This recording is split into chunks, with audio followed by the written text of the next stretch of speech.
ये कहानी है सीतापुर गांव की, जहां हर सुबह सूर्य की पहली किरणें खेतों पर सोने सा चमकती हैं। यहाँ के लोग मेहनतकश और धार्मिक हैं, परंतु दो किसान ऐसे भी थे जिन्होंने अपने जीवन को खुद ही उलझा लिया था। तो मिलिए रघु से, जिसे लोग आलसी किसान कहते थे। रघु पूजा पाठ और मंत्रोच्चार में समय बिताता था, पर खेत में न हल चलाना न पसीना बहाना उससे कतराता था। रघु धीरे धीरे मंत्र जपते हुए, ओम नमो नमो, हे प्रभु मुझे इतनी धन दो, संपत्ति दो, सुख सुविधा दो, ताकि मुझे दिन रात खेत में माथा न मारना पड़े। मुझसे होता नहीं यह सब। पीछे से बच्चे दौड़ते हैं और कहते हैं, चाचा खेत में नहीं जा रहे?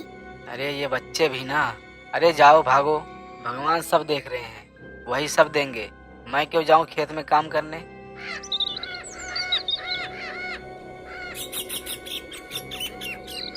दूसरा किसान था मोहन, जिसे लोग कामचोर किसान कहते थे। मोहन चाहता था कि उसे हर सुख सुविधा मिले, लेकिन मेहनत से उसका जी घबराता था। अरे अगर मेरे घर में सोने चांदी के बर्तन हो, नौकर चाकर हो, तो मजा ही आ जाए, लेकिन ये हल वाहन, पसीना और मेहनत, ओहो, ये तो मूर्खों का काम है। गांव का मुखिया था रामदीन, धर्मनिष्ठ, सच्चा और सबका हितैषी। उसे गांव वालों की मेहनत और सच्चाई पर गर्व था, पर वह रघु और मोहन की आदतों से दुखी रहता था। मुखिया लोगों से, सुनो नगरवासियों, मेहनत से बढ़कर कोई पूजा नहीं है। खेत जोते बिना भगवान भी कृपा नहीं करते, लेकिन कुछ लोग हैं हमारे गांव के नौजवान जो इसे समझना ही नहीं चाहते। लोग आपस में फुसफुसाते हैं, मुखिया जी ठीक कहते हैं, पर रघु और मोहन तो सुधरते ही नहीं।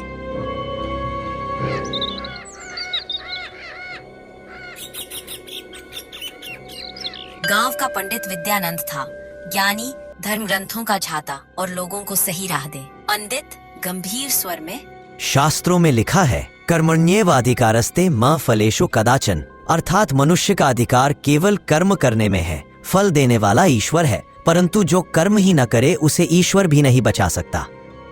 यही थे हमारी कथा के मुख्य पात्र। इन चारों के कारण ही गांव में एक अद्भुत और रहस्यमयी घटना घटने वाली थी। सीतापुर गांव में हर संध्या लोग मंदिर में एकत्र होकर भजन कीर्तन करते थे। वही पंडित विद्यानंद शास्त्रों से उदाहरण देकर लोगों को धर्म और कर्म का मार्ग दिखाते थे। पंडित गंभीर प्रवचन की मुद्रा में, भाइयों और बहनों, धर्म केवल पूजा पाठ में नहीं है। धर्म का पहला नियम है कर्म। जैसे श्री राम ने वनवास में कष्ट सहा, फिर भी धर्म और कर्म का पालन किया। जैसे श्री कृष्ण ने गीता में कहा, उद्धरेदात्मनात्मानम, अर्थात मनुष्य अपने कर्म से ही ऊंचा उठ सकता है।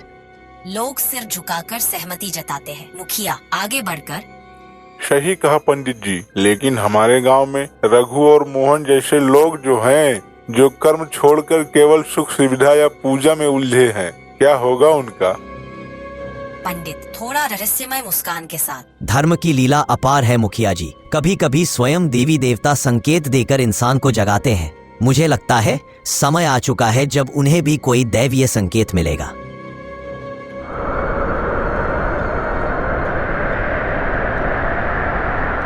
उसी रात आलसी किसान रघु को एक अद्भुत सपना आया। उसने देखा कि एक दिव्य आभा से घिरी माँ अन्नपूर्णा उसके सामने खड़ी है। देवी मधुर दिव्य स्वर में, रघु, केवल जब तब से जीवन नहीं चलता। मैं अन्न की देवी हूँ और अन्न वही पाता है जो परिश्रम करता है। अगर तू आलस्य नहीं छोड़ेगा तो तेरा आंगन सदा खाली रहेगा। रघु कांपती आवाज में, हे माँ, मुझे माफ करो, मैं बदल जाऊंगा। अब से आलस छोड़ दूंगा, मैं मेहनत करूंगा।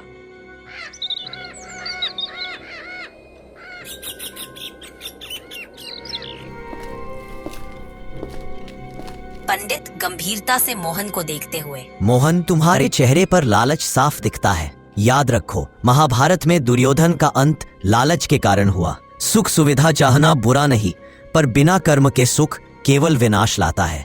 अरे पंडित जी, आपकी बातें तो सुनने में बड़ी मीठी लगती हैं, पर मेरे लिए मेहनत करना कड़वी दवा जैसा है। अगर भगवान चाहे तो मुझे बिना हल चलाए भी सुख मिल सकता है। नहीं मोहन, भगवान केवल उनका साथ देते हैं जो खुद मेहनत करते हैं। अब समय दूर नहीं जब तुझे भी समझ आ जाएगा। इस प्रकार गांव में धर्म और कर्म की चर्चा गहराने लगी। रघु को देवी का स्वप्न मिला और मोहन को पंडित ने चेताया, परंतु असली परीक्षा अभी बाकी थी, क्योंकि भाग्य ने उनके लिए एक रहस्यमय मोड़ तय कर रखा था। गांव का जीवन सरल पर परिश्रम से भरा हुआ था। गांव की औरत अपने पड़ोसन से, देख बहन, जब सब खेत में हल चला रहे हैं तब रघु घर बैठा पूजा कर रहा है। पूजा बुरी नहीं, पर बिना अन्न बोए भला पेट भरेगा कैसे? पड़ोसन सिर हिलाकर, हाँ, मोहन तो और भी बड़ा कामचोर है। चौपाल पर बैठकर हुक्का पीता है, पर खेत की ओर देखता तक नहीं।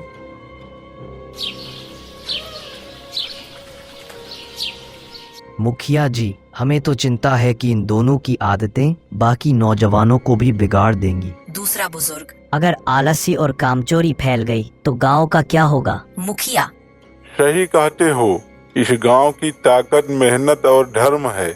अगर कोई इससे दूर जाएगा तो उसका ही नहीं पूरे गांव का अहित होगा। हमें कुछ करना होगा।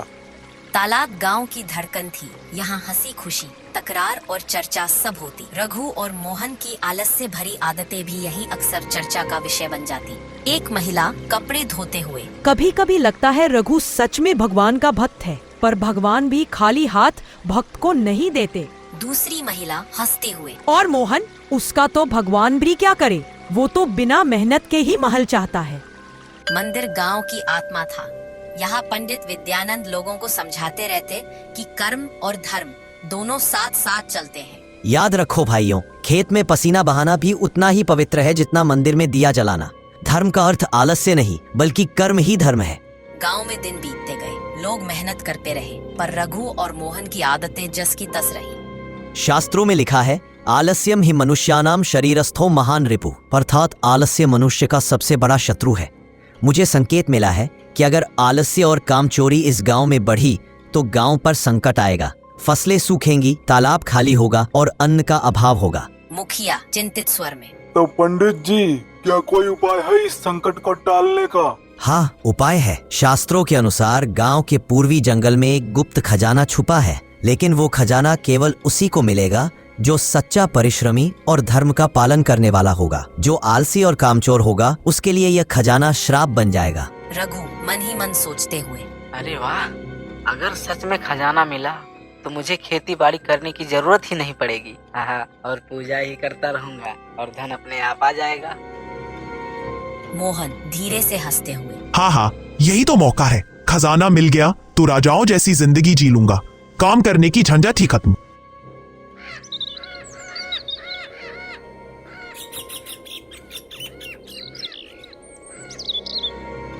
गांव की औरत फुसफुसाते हुए, अगर ये खजाना सच है तो रघु और मोहन जैसे लोग इसका दुरुपयोग करेंगे। बुजुर्ग किसान धीमे स्वर, सही कहा, असली खजाना तो मेहनत और धर्म ही है, बाकी सब माया है। पर इन दोनों को यह बात कौन समझाए?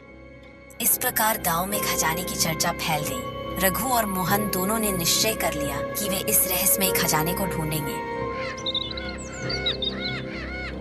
रघु और मोहन लालच में जंगल पहुंचे। उन्होंने गुप्त गुफा के भीतर चमचमाते बक्से देखे, पर जैसे ही उन्होंने उसे खोलना चाहा, एक अद्भुत प्रकाश फैला। दिव्य स्वर गूंजता हुआ, रघु और मोहन, तुमने सोचा था कि खजाना सोना चांदी है, पर असली खजाना तो मेहनत और धर्म है। जो केवल पूजा करेगा पर कर्म नहीं करेगा वह अधर्मी कहलाएगा, और जो कर्मठ होगा वही सच्चा भक्त है। दोनों किसान घबराकर एक दूसरे को देखते हैं। रघु और मोहन, तुम्हारे आलस्य और कामचोरी ने तुम्हें दरिद्र बना दिया है। अगर अब भी न सुधरे तो तुम्हारा अंततः विनाश ही होगा। याद रखो, आलस्य सबसे बड़ा शत्रु है। कामचोरी से जीवन नष्ट होता है। हमें माफ कर दो। अब हम मेहनत कर लेंगे, खेत जोतेंगे, पसीना बहाएंगे, लेकिन कभी लालच नहीं करेंगे। माफ कर दो एक बार।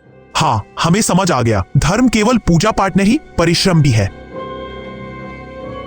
यही इस कहानी का सत्य था। खजाना सोना चांदी नहीं, बल्कि मेहनत और धर्म है। जो इसे अपनाएगा उसका जीवन संवर जाएगा, और जो इसे छोड़ेगा उसका अंत अंधकार में होगा।